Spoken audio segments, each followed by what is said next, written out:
Hello.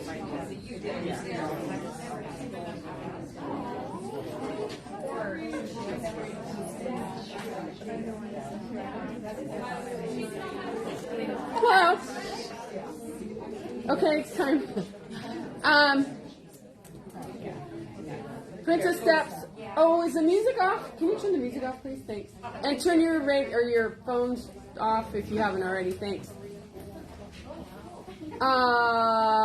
Princess Steps, Fall 2023, Week 7. So we're over the halfway. And those of you that are hiding over there, please feel free to come up. I'm going to have all the leaders come up anyway, eventually, so be prepared for that. Excuse me. The topic tonight is safety, but I'm going to cover a couple of other things first. One being the routes for the 5K, 10K, the virtual Princess Steps 5K, 10K that is scheduled for October 14th and 15th, and as of today, it's live. Registration is live. And just a reminder, it's Saturday the 14th of October or Sunday the 15th. And it's free. So although there are no ribbons, no medals, no t-shirts, it's free. And the thinking from both the leaders and past participants is that even though there isn't an in-person live race with all the hoopla and everything, it's better to have this virtual one than to not have anything at all. And so not only are you all encouraged to sign up, but actually post your results. Some in the past, we've had people that have signed up for it, but then for whatever reason didn't post their results. So if you're technology challenged in reference to that, just email me your results and I'll be happy to post them for you. I can do that. I just need to have them before noon on Monday. And so you need to have at least a watch. And if you don't have a pace distance monitor, follow the route that I posted. The route that I posted is one that not only is pretty accurate, but I encourage you all, either tonight and the leaders, to do a portion of that route, whether it's the 5K or the 10K, but at least I'm pretty sure the Cheetahs and the Bobcats can probably do the whole 5K, and the Panthers could probably too, and the WAT groups, at least do portions of it, but start where the pony is, and even though you're all going to be going in the same direction, that's okay. It'll feel kind of almost like a dress rehearsal. Yeah. You're all going to be doing it at the same time. You just have to be kind of a little bit more aware, but I think it might be kind of fun. And so I will tell you, it starts at the pony, and we all go north on the sidewalk, past the Rotary Pavilion. The Rotary Pavilion is that park shelter. And then you keep going north through the parking lot. So the fence is going to be to your right, and you go through that parking lot, and then you're going to go behind A.C. Gilbert Discovery Village. Okay, again, the fence is to your right, A.C. Gilbert Discovery Village is to your left, and you keep going north, and you can either go through that parking lot or hop onto the sidewalk, whichever you choose. And then when you get to Union Street, you're going to take a left. You can stay on the sidewalk. The 5K doesn't cross Union Street, but the 10K does. Okay? You cross, or you get on that sidewalk and go, now you're going to go towards the Union Street Railroad Bridge, but you're not going over the bridge. You go across Water Street there, and you get back on the sidewalk. And now you're going to be going south, and so then the river is to your right, and you're going to be going south all the way to the Eco-Earth, okay? And let's see, my directions said, I believe, go around the Eco-Earth. Yes. One of them goes, the 5K goes around the Eco-Earth, the 10K doesn't, one or the other.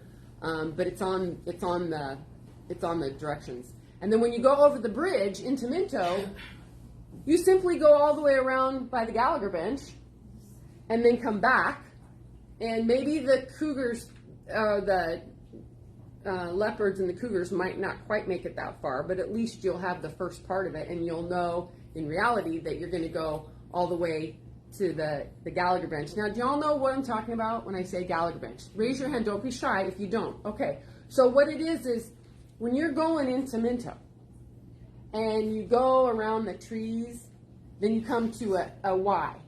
You know what I'm talking about? There's a Y there. There's a kiosk, and there's 2 porta potties. Okay? There's a bench there. It has our name on it. Yeah. It's called the Gallagher bench. And it says, bringing Willamette Valley to its feet.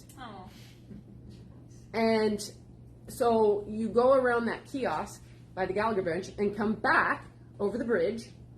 And then when you come back over the bridge, then you're going to kind of veer to the left, and you're going to go back towards the old amphitheater. You know where I'm talking about? The old amphitheater. So now the slough is to your left, and you keep going. And you know that water splash pad, water park area? You're going to take her right there. So you take her right there, and now it looks like you're going to head right towards State Street. Okay, you with me so far? Mm-hmm. Or not State Street, sorry, Court Street. Court Street. I'm seeing some blank faces. I lost you at State Street because I meant Court Street. You know the water where the kids play with the water when it's super, super hot? That's where you take a right, and then you go right back to the pony. It's a 5K. So that's kind of sets your expectation, so to speak, for what that is. So registration is live, and we encourage you for a lot of reasons to do it. It's, I'll talk more about it later, about why we do a focus event. But that's just to kind of give you a heads up. So again, tonight's topic is safety. And I just heard about a mama cat and a baby cat. Ooh. Where? There, thank you. Okay, so last night you were at close to the river, and someone turned you around because they saw a mama cat and a baby cat. And so for the bobcats and the cheetahs who sometimes go that direction, make sure you go together in groups, make noise. If you don't want to go that far, just do the 5K loop. Do the 5K loop because you don't go quite to that far. And when you're in a big group like you are, you should feel a whole lot more safe. Oh, I know what I was going to do. This is a good segue. This is a good segue. What's that? A big cat? Yeah, what cat? Yeah. They didn't say. But I don't think it was a kitty cat. Usually it's a good when people say that. That's what I was thinking. Not this cat.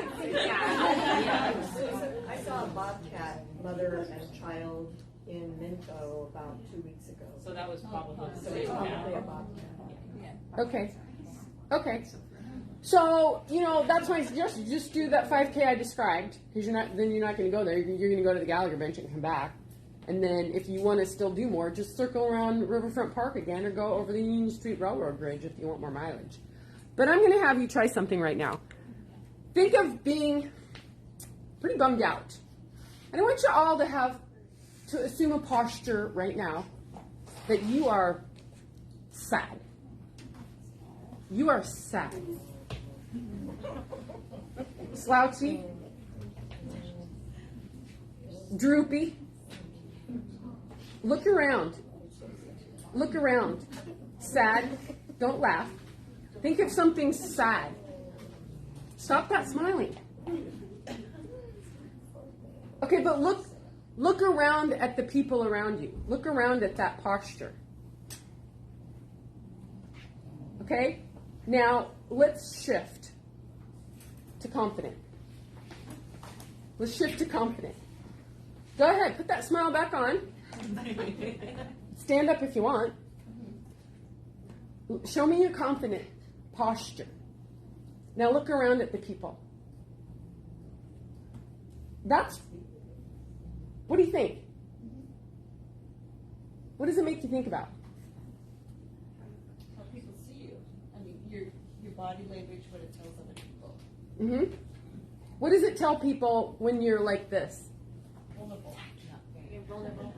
Vulnerable? What else? What does it tell people when you're like this? Distracted? What else? Not paying attention. Unaware? Not paying attention. Okay, what does it tell you? What does it tell you when you see people like this? Alert. Alert? What else? Strong, Strong? That's good. aware. Aware? Confident. Confident. Okay? So that's a segue into tonight's topic, which is safety. And in addition to postural awareness and carrying ourselves with confidence, the leaders are going to talk a little bit from their experience, what they're encouraging you to have awareness of in reference to safety. I'm going to cut to the chase. I copied this off from a while back, not that long ago, that the city posted some things about safety, and I'm going to go all the way down to the bottom because I know that we're going to cover all this other stuff. But the one at the bottom said, check out the city parks before you visit, learn the park hours and established areas and trails, and park your car in authorized and visible areas. Okay? So, and the other thing is, don't ever leave anything in your car that is visible. That means clean your car. That means have it so uncluttered, there's nothing in there that anybody would be potentially interested in because they can't see anything in there because you cleaned it. That's been kind of one of the standard things is don't leave stuff in your car. If anything, don't put anything in there that makes it look like, I hate to say it, but a girl's car. Maybe something that would make it look like a guy's car, if anything. But basically, keep it clean. Well, now those don't. But one of my favorite things, really and truly, is confidence. And personally, like I've said in the update, I know a lot of people. I have friends who wear some type of headset or something to where they can listen to music. And there's a couple perspectives of that. One is, if that's what's motivating you to get out there, okay, fine. But if you're going to wear a headset and be somewhere that you're not familiar with, or even someplace where you are familiar with, then it's recommended to either leave one of the things out or else use the type that does not go in your ear. Okay, and the type that does not go in your ear is called shocks. It's bone conduction. And so we have demonstration one right over there. And anybody here is welcome. That's there all the time. So anytime you're here and you want to experience what it feels like, what it looks like, what it sounds like, great, thanks. You can because it's a safety feature because it does not go in your ear. So you can have it turned down to the point where you can still hear it, but you can also hear what's going on around you. It also sends a message to a potential perpetrator that you're not as aware as you potentially could be if you got something in your ears, or even if you got something around your ears. So it's a message to a person in reference to safety or lack thereof. And so I'm going to have, and also, there's lights and these are ripcord sirens that you pull the plug and it sounds like a siren. And there's pepper spray too. But I'm going to have the leaders come on up, and then you can just stand up here group by group. So let's just go with the Bobcats first. Alicia, that would be you. I'm walking with confidence. Yes. Give me your confidence. Okay. So I'm going to talk safety-minded about hydration. We already talked a bit about hydration earlier in clinic, but I just wanted to serve as a reminder. Summer's not over yet. We have like a week and a half left, and it's still warm, and we may get a fall that's a little warmer too. A few weeks ago, some of us did Hood to Coast and Portland to Coast, and it was really hot. So with safety in mind, remember to stay hydrated because it's good to be hydrated, but also to keep you cool. And during Hood to Coast and Portland to Coast, we were literally dumping water on ourselves to cool down. It was just so warm. And another thing, a bandana, or there's cooling towels over there and a gator. There's a cooling gator right over here. And I think Danae used something like that to keep cool. You wet it down, and it's made of a fabric or a material that stays a little cooler. So just things like that. I find if I get too hot, then I get sloppy. If I get sloppy, I'm more apt to trip on a curb or not pay attention, run the wrong way. My friends have left me behind, whatever. But it's just all ties into being hydrated and staying cool.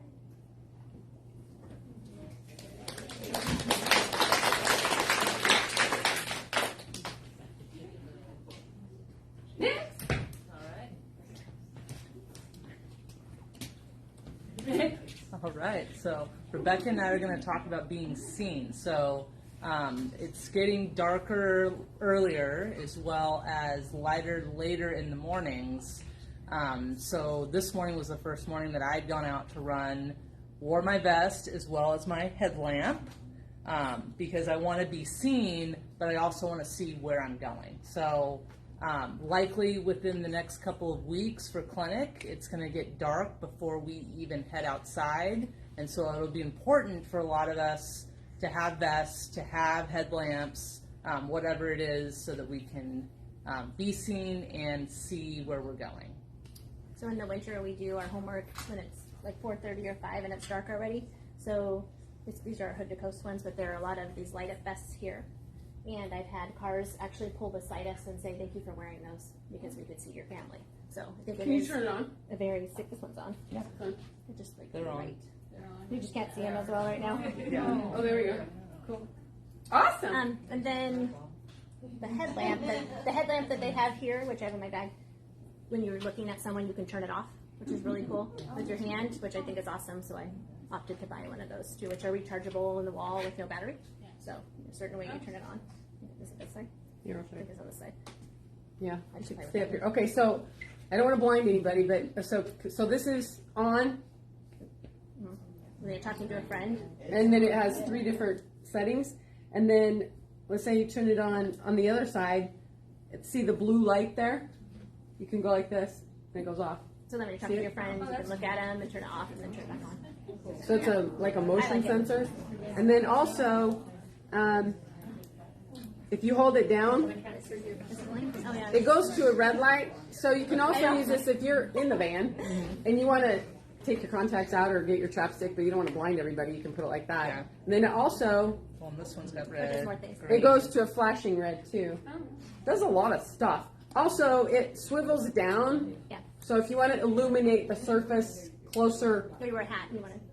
yeah, illuminate the surface closer to you versus further away. And it also swivels again, so you can broaden the spectrum of the surface. More things than I knew.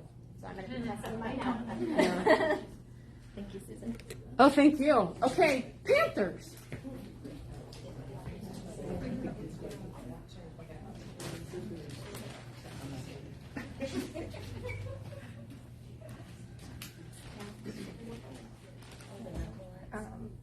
My thoughts are run with a buddy. Don't ever run by yourself. I run in Dallas, and several times a week I just check in with my running buddy, like, are you going to be out there? And we meet at a certain, like, we just run out the front doors, and we meet at a corner, and if I'm not there, she's going to look for me or send a message. So that you're not out there by yourself. That's always been really important for me. And if you can't run or walk with a buddy, don't go to like the backwoods of Minto Brown at 6 o'clock when it's getting dark. Stick to places where there's people around. Maybe even let somebody know where you're going, what your route's going to be, but always make sure someone, if they're not with you, knows where you're going to be at. Excellent. Mm-hmm.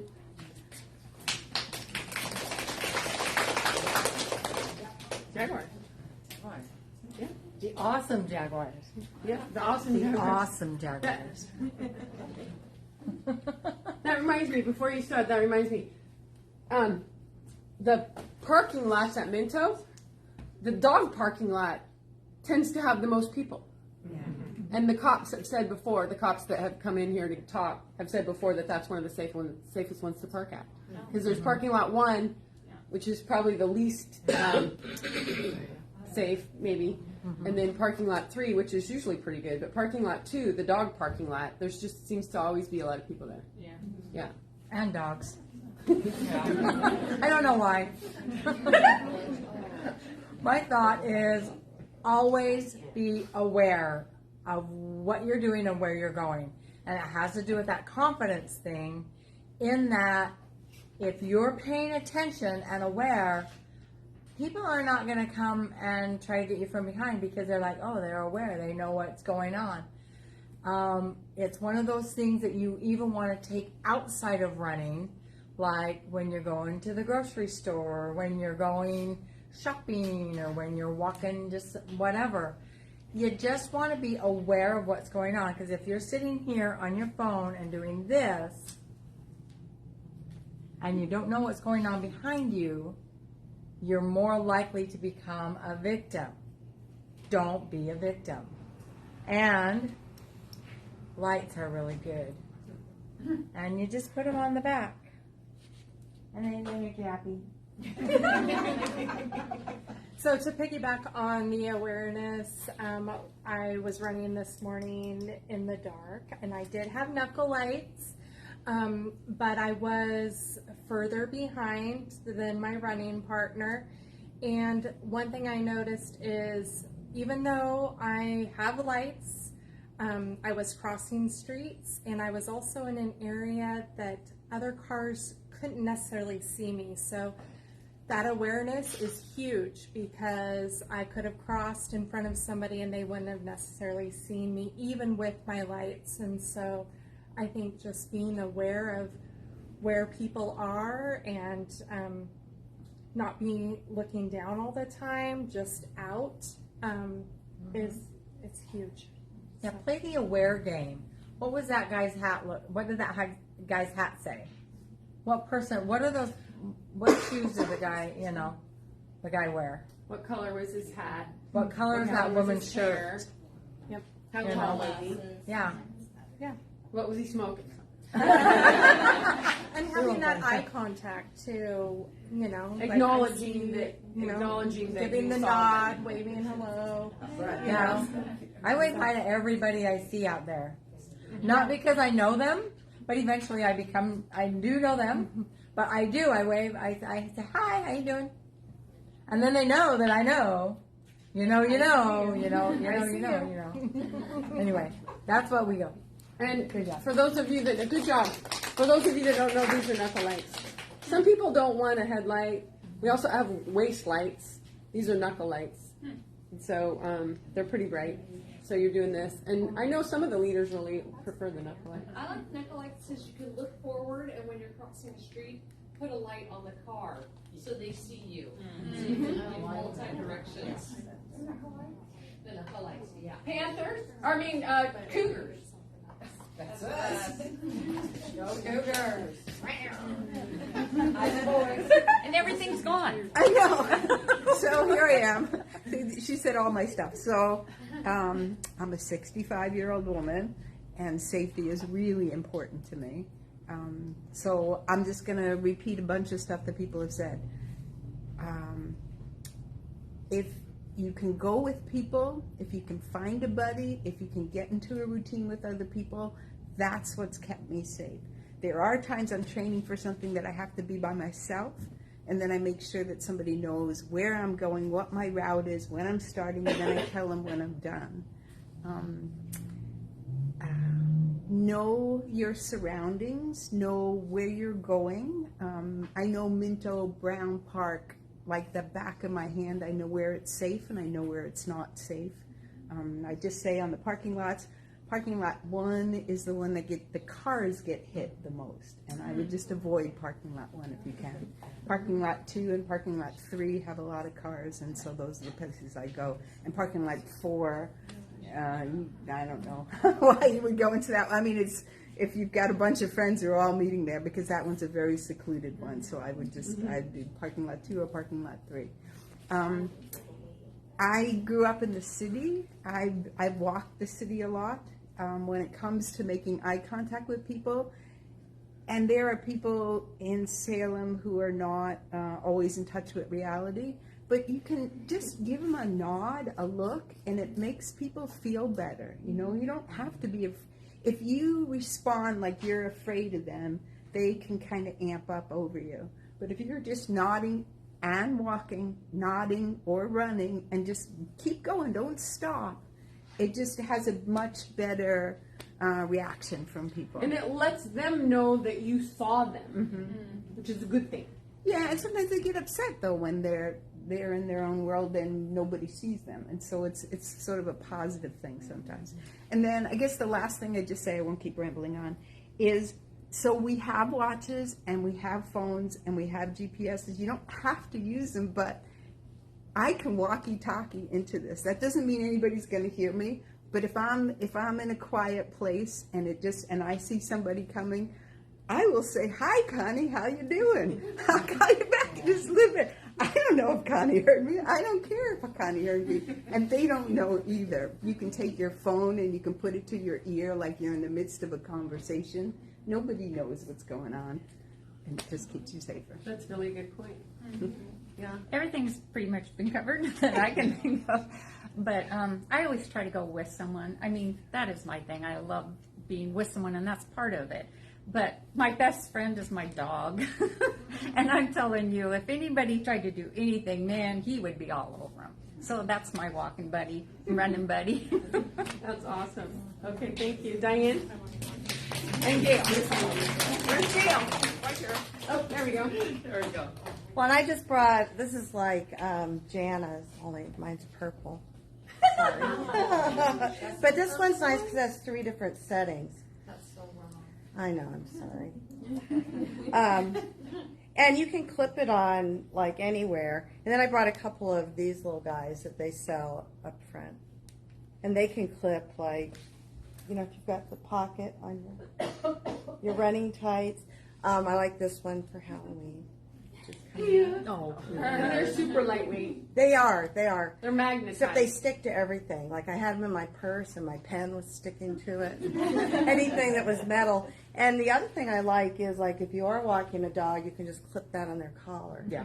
And people can see it. And then the only thing I would add is John and Susan sell a lot of stuff with reflective. Don't you have the goggles where you can see what the... Yeah, let's see. They're right there. Yeah, pretty much. Like this right here, this logo is reflective, this logo. Oh, yeah. There's something on every shoe that has reflectivity. So here, we'll pass this around. We'll start right here. Just look through there and push the black button, and you can see on the shoes, you can see on the apparel. Right. A lot of stuff has a reflective pop on it. And sometimes the leggings aren't... Yeah. They Yes, sort of weave it in. And there's also... there are also lots of reflective gear over there, tape and vests that are reflective that you can put over your jacket when it starts to get cold and dark. Thank you, that was awesome. I was just going to add, this is my, this is like the new Swiss Army knife, this with the new light. This does everything. I was kind of wondering if it also, like we're talking, does it cook, does it also do the dishes? I'm obsessed with your vests there, the ones that glow in the dark. Those are fantastic. For those who don't know me, I worked many years with the Oregon State Police, and so safety was a #1 concern. I mean, it was up front. I think everything that everyone talked about is everything that I've always learned. One of the things, though, too, is always being aware of your environment. Also, have a plan in motion, too. Even if you don't want to be scared out there, but it's never a bad idea to also think, if something happens, I can go this direction or I can go that direction. But one of the most important things that they did say is that follow your instincts. You get that primal, this doesn't feel right, this is causing the hair on my arms to stick up. Listen to yourself on that and make that decision not to follow through. You don't fail yourself. You're your best judgment. But that's everything that everyone added. I don't think I can add up to it. It's That been was great. awesome, though. That was great. Thank you. So, All right. thank you, everyone. And along those lines, if you're in a park by yourself and you kind of start to wonder, wow, should I go there or not? the answer is don't go there. If you don't feel 100% confident going someplace, don't go there. You're better off being around in your neighborhood or on your stationary bike in your house. I was just going to say, we don't have to be polite to people. So we always want to be nice to people. Like somebody goes, "Oh, can you help me?" No. Right, you're by yourself? No, I'm sorry. Keep going. Because you always get yourself into trouble when you're being too polite to people that are unsafe. Good point. I don't know if you want to talk a little bit about like the Garmin's because they have this alert on them. That's right. It goes off and sends an alert to if you pause for too long or you wave your hand around, it'll send this alert to your family members. Rebecca's talking about a pace distance monitor that you can program to have an alert. So if you fall, for example, last weekend, John and I were trail running, he fell and he's trying to figure out, how do I cancel this alert? And that happened to me one time where I was yelling and screaming and clapping, cheering. That was me last night. Yeah, Cheering. And I was like, "Oh my gosh, it keeps going off." And it went off and I had to cancel it. So it's very effective. If you need help, you can program it to get you help right away. That's a great thank you. The new Apple Watches, or they're not new anymore, also have that feature, and you can set it up to call. You can choose who they're going to call. You can also set it up. I know, like if John's going solo or I'm going solo, as long as I have my phone with me, he can follow me. He can see where I'm going. But I think it's a really good idea that if you don't have that technology, tell somebody, I'm going, this is where I'm going to go, this is my route, this is when I plan to come back. If I'm not back by this time, come find me. That kind of thing. So, okay, it's time. So I'm going to, any other questions? Okay, I'm going to sign off here. Bear with me. Oh, next week is injury prevention week, so be ready for that.